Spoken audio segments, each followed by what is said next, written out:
जय Shri Krishna, Radhe Radhe. Hello friends, welcome back to my channel. तो दोस्तों, आज के इस वीडियो में हम आपको दर्शन करवाएंगे भगवान श्री कृष्ण की नगरी द्वारका नगरी के, जहां पर राज करते हैं भगवान श्री कृष्ण। द्वारका नगरी गुजरात राज्य में अरब सागर के किनारे देवभूमि द्वारका जिले में स्थित है। द्वारका भारत का एक प्राचीन नगर है। इसका निर्माण स्वयं भगवान श्री कृष्ण ने करवाया है। यह 4 धामों में से एक और सप्तपुरी में से एक है, लेकिन द्वारका का इतिहास इससे भी बहुत पुराना है। भगवान श्री कृष्ण ने द्वारका में अपनी राजधानी बनाई। कंस के वध के बाद कंस के ससुर जरासंध ने मथुरा पर 17 बार आक्रमण किया। युद्ध से अपनी प्रजा को बचाने के लिए भगवान श्री कृष्ण ने एक नई राजधानी की स्थापना करी।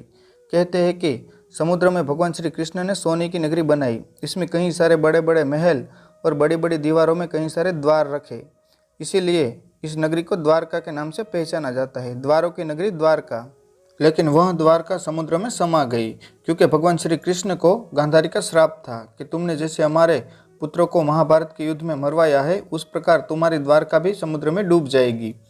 तो उसके कुछ समय पश्चात भगवान श्री कृष्ण के परपोते वज्रनाथ ने यहाँ पर द्वारकाधीश का मंदिर बनवाया है।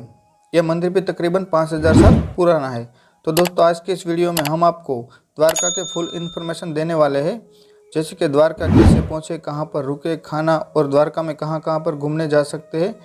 तो आप हमारा वीडियो पूरा वॉच करना। तो सबसे पहले हम बात करते हैं कि द्वारका कैसे पहुँचे। यहाँ तक पहुँचने के लिए रोड मार्ग, हवाई मार्ग और रेल मार्ग द्वारा यहाँ पर आसानी से पहुँचा जा सकता है। अगर आप बाय ट्रेन आना चाहते हैं तो द्वारका तक ट्रेन आती है। अगर आपके शहर से द्वारका के लिए ट्रेन नहीं है तो आप अहमदाबाद या फिर राजकोट तक बाय ट्रेन आ सकते हैं और वहाँ से आपको द्वारका के लिए ट्रेन मिल जाएंगी। अगर आप रोड मार्ग द्वारा आना चाहते हैं तो राजकोट, अहमदाबाद, सूरत इत्यादि शहरों से गवर्नमेंट बसेस चलती है। अन्यथा आप अपना पर्सनल व्हीकल लेके भी द्वारका आ सकते हैं। अगर आप हवाई मार्ग द्वारा आना चाहते हैं तो यहाँ का सबसे नज़दीकी हवाई अड्डा है, वो है पोरबंदर और जामनगर, जहाँ से आप टैक्सी या फिर बस के सहारे द्वारका पहुँच जाएंगे।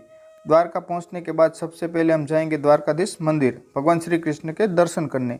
लेकिन इससे पहले गोमती नदी में स्नान करना शुभ माना गया है, क्योंकि गंगा के बाद दूसरा सबसे पवित्र स्नान गोमती का माना गया है। तो यहाँ पर स्नान करने के बाद हम जाएंगे द्वारकाधीश मंदिर। मंदिर में प्रवेश करने के लिए मुख्य 2 द्वार है, एक है स्वर्ग द्वार और दूसरा है मोक्ष द्वार। अंदर कोई भी इलेक्ट्रॉनिक चीज़ वस्तुएं वर्जिन नहीं है, तो आप अपनी चीज़ वस्तुओं को यहाँ पर बने लॉकर में जमा कर सकते हैं, या फिर यहाँ पर कई सारे प्रसाद की दुकानें हैं, वहाँ पर भी आप रख सकते हैं। अगर बात की जाए दर्शन की टाइमिंग की, तो सुबह 6 बजे से दोपहर 12 बजे तक आप दर्शन कर सकते हैं और 12 बजे से 5 बजे तक मंदिर बंद रहता है और फिर से वापस 5 बजे से 8 बजे तक आप दर्शन कर सकते हैं। आरती में सम्मिलित होना चाहते हैं तो उसका टाइम है सुबह 6 बजे मंगला आरती और शाम 7:30 बजे संध्या आरती होती है। तो आप उस हिसाब से यहाँ पर दर्शन करने आ सकते हैं। इस मंदिर के परिसर में और भी कई सारे मंदिर हैं, तो आप इन सभी मंदिरों में दर्शन करके गोमती घाट होते हुए सुदामा ब्रिज क्रॉस करके विजिट कर सकते हैं पंचनंदा तीर्थ। लेकिन इससे पहले आपको सुदामा ब्रिज पर 10 रुपये की टिकट कटवानी पड़ती है। पंचनंदा तीर्थ पर पांडवों द्वारा निर्मित 5 कुएँ हैं और भी यहाँ पर कई सारे मंदिर है। तो आप इन सभी जगहों पर दर्शन करके अपने बजट में द्वारकाधीश मंदिर के आसपास अपने लिए एक खूबसूरत रूम बुक कर सकते हैं। द्वारका में घूमने के लिए पर्याप्त 2 दिन का समय लगता है। तो पहला दिन आपका यहाँ पर ही निकल जाएगा और दूसरे दिन द्वारका के बाकी बसे धार्मिक स्थलों पर दर्शन करने जा सकते हैं। और शाम 5 बजे के बाद आप जा सकते हैं भटकेश्वर महादेव। वहाँ पर सनसेट का नज़ारा बहुत ही अद्भुत होता है।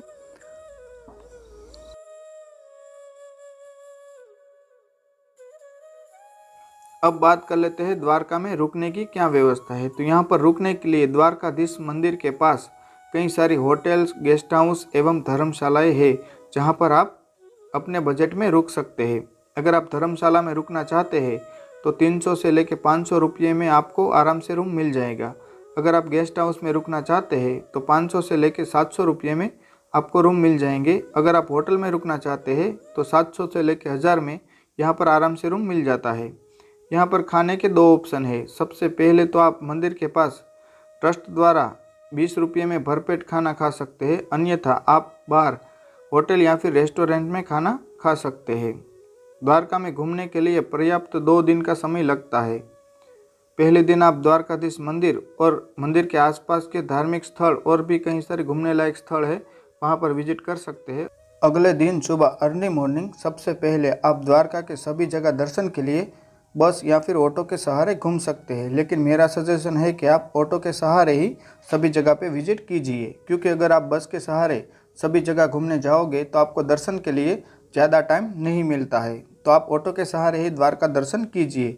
ऑटो वाले आपके पास से तकरीबन 700 से 800 रुपये लेंगे, लेकिन इसमें आप थोड़ा बहुत बार्गेनिंग भी कर सकते हैं। तो सबसे पहले हम जाएंगे रुक्मणी मंदिर।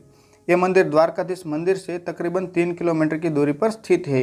यह मंदिर इतना दूर है क्योंकि दुर्वासा ऋषि ने भगवान श्री कृष्ण और रुक्मणी जी को श्राप दिया था कि तुम दोनों 11 साल के लिए एक दूसरे से अलग रहोगे, इसीलिए रुक्मणी जी का मंदिर इतना दूर है। जब यह श्राप खत्म हुआ तो भगवान श्री कृष्ण रुक्मणी जी को द्वारका में वापस ले आए थे। रुक्मणी मंदिर पे आपको पानी का दान देना शुभ माना जाता है, तो जब भी आप रुक्मणी मंदिर दर्शन के लिए जाओ तो यहाँ पर पानी का दान जरूर कीजिएगा। रुक्मणी मंदिर से थोड़ी ही दूरी पर स्थित है नागेश्वर महादेव का मंदिर। यह मंदिर 12 ज्योतिर्लिंगों में से एक है, जो द्वारकाधीश मंदिर से तकरीबन 17 किलोमीटर की दूरी पर स्थित है। नागेश्वर मंदिर में आप जल अभिषेक भी कर सकते हैं, तो जब भी आप यहाँ पर दर्शन के लिए जाओ तो यहाँ पर जल अभिषेक करना ना भूलें। नागेश्वर मंदिर के नज़दीक में ही स्थित है गोपी तालाब। ये वही तालाब है जिसमें भगवान श्री कृष्ण और गोपियों ने आखिरी रासलीला रचाई थी। उसके बाद गोपियों ने इसी तालाब में अपना देह त्याग कर दिया था, इसीलिए इस तालाब से आज भी चंदन निकलता है, जिसे हम गोपी चंदन के नाम से पहचानते हैं। ये चंदन यहाँ के बाज़ारों में आपको दिख जाएगा, जो आप खरीदी भी कर सकते हैं। ये बहुत ही पवित्र तालाब है, तो आप यहाँ पर भी थोड़ी देर के लिए रुक सकते हैं। गोपी तालाब पर कुछ समय व्यतीत करने के बाद अब हम जाएंगे बेट द्वारका, जिसे बेट द्वारका नाम से भी पहचाना जाता है। बेट द्वारका इसीलिए क्योंकि यहाँ पर भगवान श्री कृष्ण और सुदामा पहली बार मिले थे, यानी कि यहाँ पर बैठे थे, इसीलिए इस जगह को बेट द्वारका के नाम से भी पहचाना जाता है। यहाँ पर भगवान श्री कृष्ण रहा करते थे अपने पटरानियों के साथ और राज करते थे द्वारका में। तो अगर बेट द्वारका पहुँचना चाहते हैं तो आपको फेरी बेट का सहारा लेना होगा, क्योंकि बेट द्वारका समुद्र के अंदर तकरीबन 5 किलोमीटर अंदर है। तो आप यहाँ पर फेरी बोट द्वारा ही पहुँच सकते हैं। फेरी बेट की टिकट प्राइस है वो है 20 रुपये पर पर्सन आने के और 20 रुपये जाने के, तो 40 रुपये में आप बेट द्वारका पहुँच जाएंगे। बेट द्वारका में आपको भगवान श्री कृष्ण मंदिर और उनके पटरानियों के मंदिर के दर्शन करने को मिल जाएंगे। इसके बगल में ही स्थित है गोल्डन टेम्पल, जहाँ पर भगवान श्री कृष्ण के जीवन काल में जितनी भी रासलीला रचाई है वो सब इसको दर्शाया गया है। तब गोल्डन टेम्पल विजिट करके आप विजिट कर सकते हैं। वो है हनुमान डांडी, जहाँ पर मकर ध्वज का एकमात्र मंदिर है। यहाँ पर बेट द्वारका में सभी मंदिरों में कोई भी इलेक्ट्रॉनिक चीज़ वस्तुएं ले जाना परमिशन नहीं है, तो आप कैमरा या फिर अन्य कोई भी सामग्री अंदर नहीं ले जा सकते हैं। तो यहाँ पर लॉकर है, उसमें आप जमा करके दर्शन करने जा सकते हैं।